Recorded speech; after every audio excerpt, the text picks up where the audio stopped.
So I went to this restaurant last week for my son's 34th birthday. It's one of those tasting menus. Not exactly my favorite, but it's his birthday, not mine. I was driving, so I wasn't drinking at all. My wife, daughter-in-law, and son were drinking. I asked for a Diet Coke. They said, we don't have those types of beverages here. It's such an arrogant place. I mean, it's not that freaking good to be that arrogant. I went across the street to the grocery store, literally right outside, bought a Coke Zero, brought it in, and they wanted to charge me $15 for a corkage fee. They wouldn't let me drink it otherwise. What would you have done? That's garbage. I mean, I have been in those spots, like, so I remember we were on vacation in Nantucket. This is like when our kids were really young, and we wanted to, like, bring them to a nice dinner, right? Like, hey, like, let's see if we can kind of normalize or socialize them a little bit, right? Yep. And so, we had we had thought there was like something of a kids menu. There wasn't. So there was a place right next door that had pizza, and I said, well, I'll walk over there. And since we're on the porch of this restaurant, right? Like, we figured, okay, like, maybe we can just get the pizza in, whatever.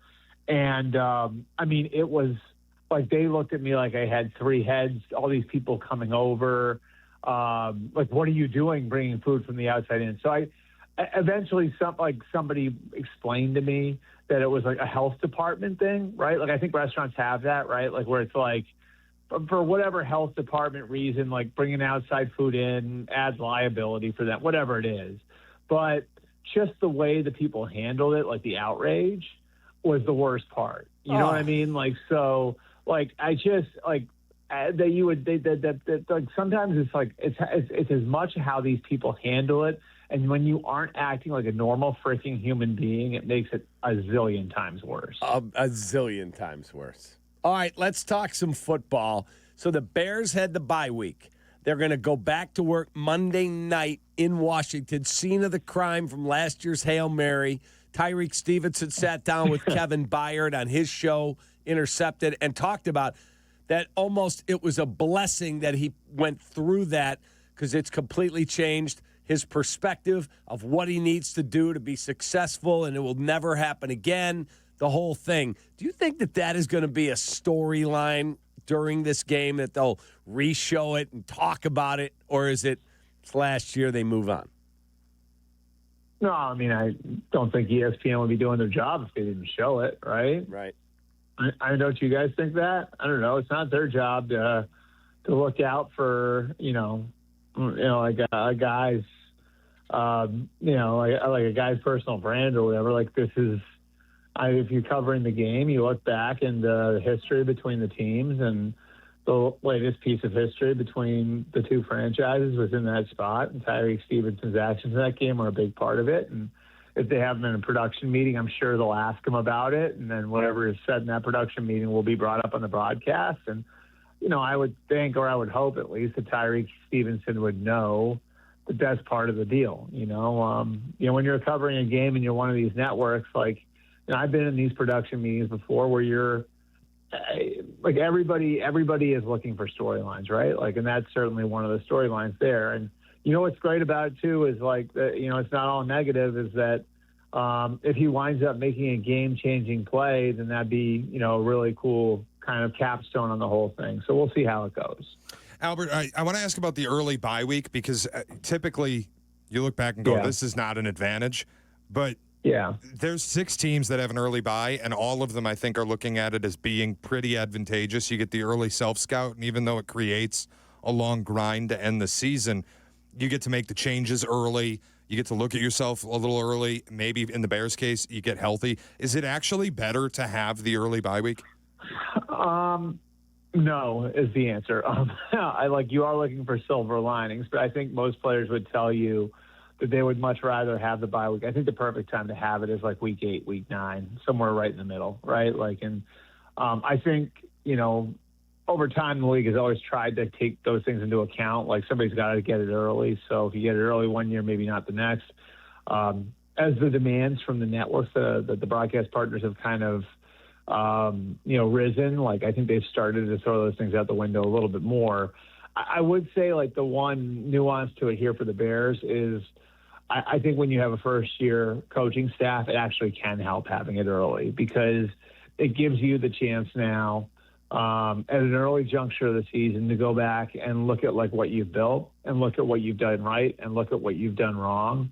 So you won't make some of the same mistakes again, right? Like where, when you're going from game to game, you're really kind of, I think in this mentality, okay, like turn the 24 hours, turn the page. Like now we're going to really, drill down and focus on the next opponent. Having a chance to look at yourself a little more thoroughly probably gives you a chance to look and say, okay, like here are 5 things that we probably shouldn't have done or that we did wrong, and we can go out and fix them. So like that to me will be the advantage the Bears have here is that, a new coaching staff having the opportunity to do that early in the year. So things don't linger, I think can be a good thing for them. In terms of teams that are up the track that are not going to go to the playoffs, the Jets being one, I would think the Saints being another, do you think we're going to start to see some of those teams, if possible, trade to get guys out and draft pick capital in? Breece Hall, Alvin Kamara, guys like that. Do you see that the market's going to start to cook now, or we're still too far away? Yeah, I think we're probably still a little too far away. I mean, you want to be careful about that if you're one of those teams too. Both those teams have new head coaches, so ostensibly, like that gives you the leeway to do it, right? Because like, look at the flip side, the Giants, for example. If the Giants are 1-6, 1-7, well, yeah, it would make sense maybe for them to offload some guys. But you also have people fighting for their jobs. When it's a first-year guy, you're on the front end of building a program. Then I think you have a little bit more flexibility to do some of those things. And both the Saints and Jets would be in that category with first-year head coaches. At the same time, like, do you really want to be sending that message to your locker room at this juncture? Like, it might be a little early for that, Now, when you get to week 7, week 8, maybe you've got a few more young guys that have shown some promise in practice. You can couch it to your players as, look, like, we're going to continue to develop the team, and we really like what the young guys are doing, and moving these guys out gives some young guys some opportunity. I feel like you can kind of make that look a little bit different to your locker room a little bit later. But I certainly would be looking at some of those teams as possibilities for moving guys as we get closer to the deadline. And maybe that stuff starts to ramp up like here in a couple of weeks. There is a league meeting 2 weeks from now in New York, and sometimes you start to hear some of those things get sparked right around then. I want to ask about Kansas City last night losing a kind of thriller to the Jags, and all week the narrative was the Chiefs are back. They beat the Ravens. Their offense is humming. Yeah. Xavier Worthy fixed it. Last night they do score 28 points, but it ends up in a loss. Are they back? Like, what's more real here? The fact that they lost to Jacksonville on the road, or the fact that they got to nearly 30 points again? You watched the game last night, I'm assuming, right? Yeah. Okay, so like, would you want to play them in the playoffs? I mean, no, but I would have said that whether I thought they were back or not. Like, my read on the Chiefs is always third down, they're going to get it done. That's the thing is, like, I mean, like, when Patrick Mahomes left the field, right, with whatever it was, 2 minutes and change left, like, he had won the game, right? And I just, like, look at, like, what Trevor Lawrence did. That throw down the sideline was insane, right? Like, and Brian Thomas makes a great play in the ball. They were there. Even the touchdown, like, there's the pass interference. Like, obviously, like, in that spot, it's the right call. How often is that going to happen? It looked like the defense was about to get a stop there near the goal line. And then even, like, the way they scored the touchdown, it's just, I mean, to me, it was like this. Here's the way I would look at it. I sort of look at it the same as like the Buffalo losing on Sunday night to New England, right? When you're one of those teams, you're going to take everybody's big shot, everybody's best shot, you're everyone's big game. And so everybody's going to empty the clip on you. And so, now New England and Jacksonville come out of out of week 5, like thinking like, oh yeah, we got it. We knocked off, the big dog. Meanwhile, like the Chiefs and the Bills are on to the next week, when somebody else is treating, their next game that way. So there's just, I think, a grind about it when you're one of these teams, and the Chiefs are going through it right now. I think what matters is, are the Chiefs going to get to 12 wins? Are they going to be able to win their division? Are they going to have home playoff games? Like, that's what I would be more concerned about in the end.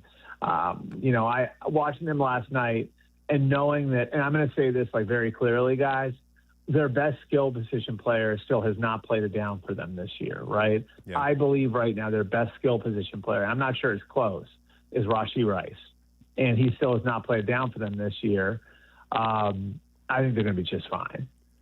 Albert, have a wonderful rest of your day. Monday night, see if the Bears can find a way to win a football game. All right, thanks, guys. Have a good one. Enjoy that one, too. We'll talk on the other side of it. You got it. Look forward to it. There he is, the great Albert.